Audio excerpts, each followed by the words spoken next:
Hello mga bata! Ang pag-aaralan natin ngayon ay tungkol sa uri ng mga hayop. Okay? So, ang mga hayop ay may dalawang malalaking pangkat. Ito po yung vertebrates at invertebrates. Kapag sinasabi pong vertebrates, ito po yung mga hayop na mayroong backbones or buto sa likod or mga buto. Invertebrates po yung mga hayop na walang buto or walang backbones. Okay, so ipapakita ko lamang sa inyo ang halimbawa ng backbones. Sa mga hayop po, ayan po yung backbones nila. Ang backbones po, ito din po yung tumatakip sa spinal cord natin or spinal cord ng mga hayop. Ayan po sa atin mga tao, ayan po. So, pwede po ninyong kapain dyan sa likod ninyo.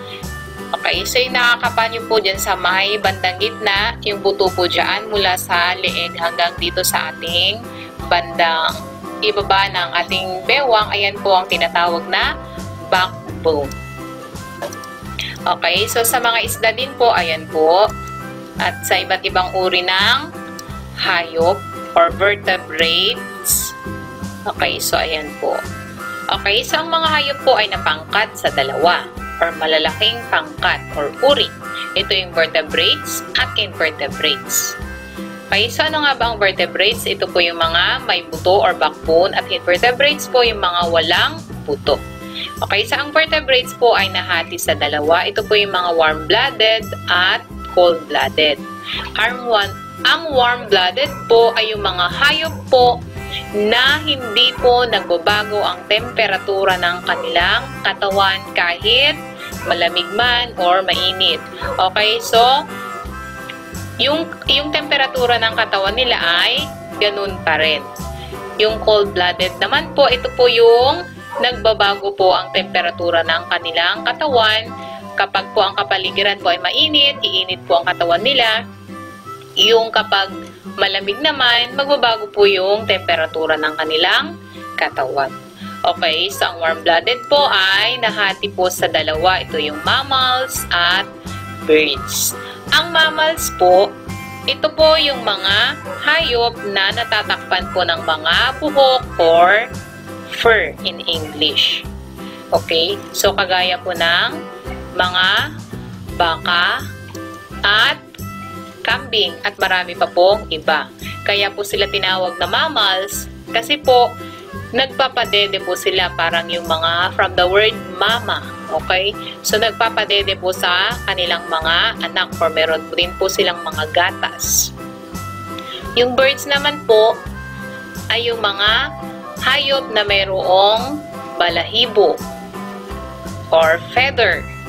At marami pong iba't ibang uri ng birds. Hindi lang po yung mga ibon na literal na nakikita natin sa kalangitan or yung mga palipad-lipad, hindi po. Okay, so yung birds po ay maraming uri. Ito po yung peacock, manok, turkey, ostrich, at marami pa pong iba. Basta po yung mga may balahibo or pakpak. Okay, so yung mga birds po, meron po yung mga birds na hindi po nakakalipad. At meron po yung mga birds na nakakalipad. Okay? Ngayon, ang cold-blooded naman po ay yung mga fishes, yung mga isda, reptiles, at amphibians. Ano nga ba ang fishes? Okay, so ang fishes po, ito po yung mga largest or yung pinakamalaking pangkat ng mga may buto or vertebrates animals. Okay, so bakit kaya? Kasi po yung fishes, kapag po sila nangitlog, maramihan po yan. Kaya po kapag sila po ay dumami, marami po talaga kasi yung itlog po ay marami.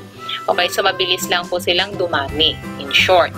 Okay, so halimbawa po ng fish ay ayan po, mga goldfish, mga bangus, at marami pa pong iba nakikita sa dagat.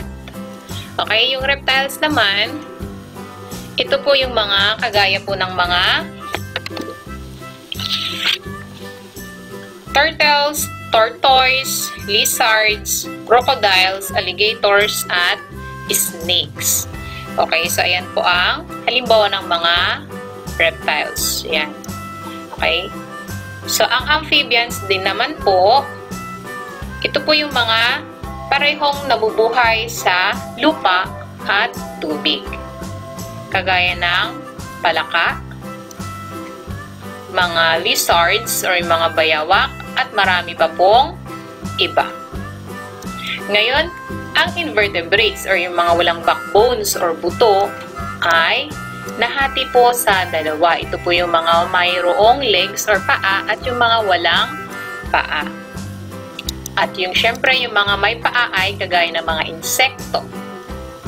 Okay, so yung paa po ng mga insekto ay iba-iba din po ang bilang. Meron po yung 6, ganun. Okay, so marami po silang mga paa, hindi po kagaya natin na dalawa lamang. Okay, so ang insekto ay yung mga may paa at yung walang paa ay yung worms, snails, at marami pa pong iba.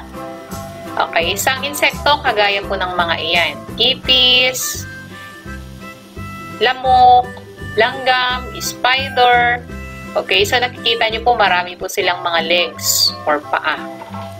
At yan po ang ginagamit nila para makalakad, makakuha ng kanilang mga kain or pagkain. Okay, so yung mga halimbawa po ng mga walang paa ay, ayan po, mga worms. Okay, so snails, yung mga suso. Okay, so ayan po ang vertebrates at invertebrates. Okay, so let's have a review. Tignan natin kung natatandaan ninyo ang itinuro ko sa inyo. Okay, so ang mga hayop ay may malalaking pangkat. Ito ang, ano na ulit? O ano kaya? Okay, vertebrates at invertebrates. Yung vertebrates po ay napangkat sa dalawa. Anong uri ng mga hayop iyon? Aha. Ano kaya? Okay, yan. Warm-blooded at cold-blooded. Yung mga warm-blooded po ay kagaya ng mga may dalawang uri. Ito yung mammals. O ano pa yung isa? Birds. Very good po. Yung halimbawa ng mammals ay baka at kambing. Yung birds naman ay peacock at mga manok. Okay, so yung cold-blooded naman ay may tatlong uri. Ano kaya yung tatlong iyon? Aha, tatandaan mo pa ba? Yung fishes or fish, reptiles, at amphibians. Very good. Yung fishes or yung fish ay halimbawa niyan, yung mga iyan, goldfish at marami pa pong iba. Yung reptiles naman, anong halimbawa ng mga reptiles? Ayan po, mga ahas, mga tagong.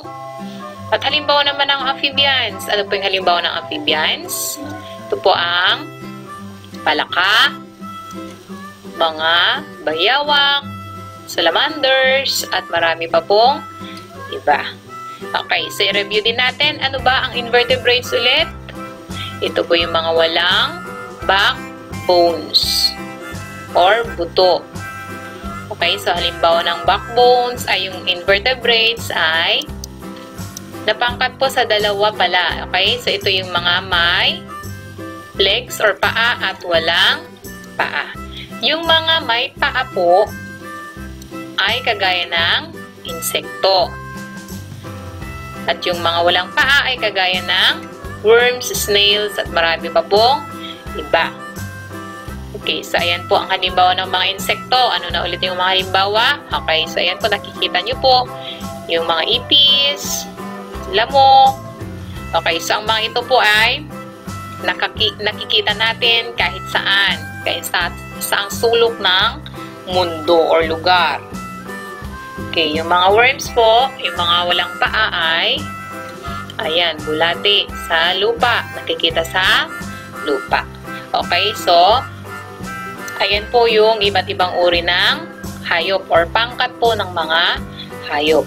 Sana po ay tandaan ninyo at naintindihan nyo ang itinuro sa inyo ni Teacher Jeb. Okay, so bago magbigay ng activity or gawain si Teacher Jeb, may tanong muna siya sa inyo para malaman niya kung talagang alam nyo yung tinuro niya. Okay? Or tinuro ko, syempre. Okay, so ngayon, ano ang dalawang uri or klase ng vertebrates? Ito po yung warm-blooded at cold-blooded. Next, ano na yung dalawang pangkat ng warm-blooded animals? Ito yung mammals at birds. Next, yung cold-blooded animals, ito yung fishes, reptiles, at amphibians. Invertebrates naman, so yung may paa at walang paa. Okay, yan po. So, gawain po ninyo, tukuyin ang uri ng mga hayop. Piliin lamang ang letra ng inyong sagot. Okay. So, ang pusa ay kasama sa ano ang tawag sa pusa? Ito ba ay reptiles, mammals, or insect? Next, langgam.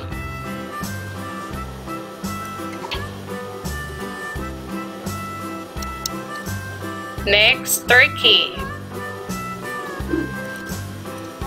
Next, yung mga isda.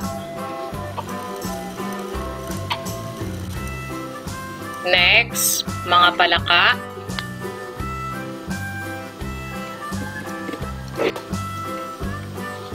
Sunod, bagong.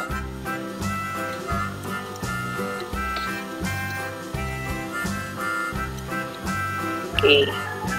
Next,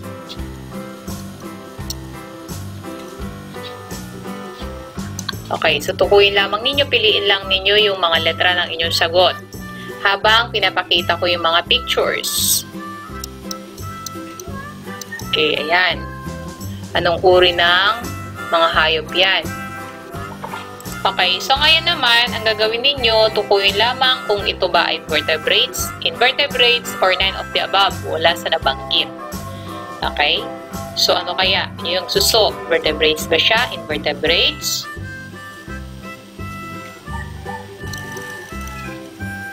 Ayan. So, anong uri kayo ng mga hayop tong mga ito? Okay. So, tukuyin ninyo dito kung sila ay vertebrates, invertebrates, or wala sa nabanggit.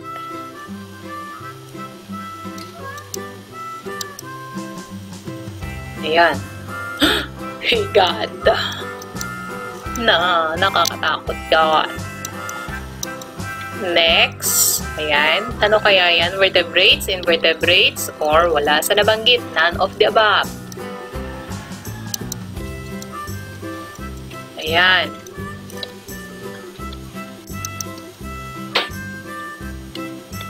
Okay. Okay, so ayan lamang po. Sana naintindihan ninyo ang tinuro ni Teacher Jeb. Maraming salamat sa panonood. Mag-subscribe ka na kapag hindi ka pa po nakapag-subscribe at i-click mo po yung notification icon para notified ka sa susunod na video ni Teacher Jeb. Maraming salamat and God bless!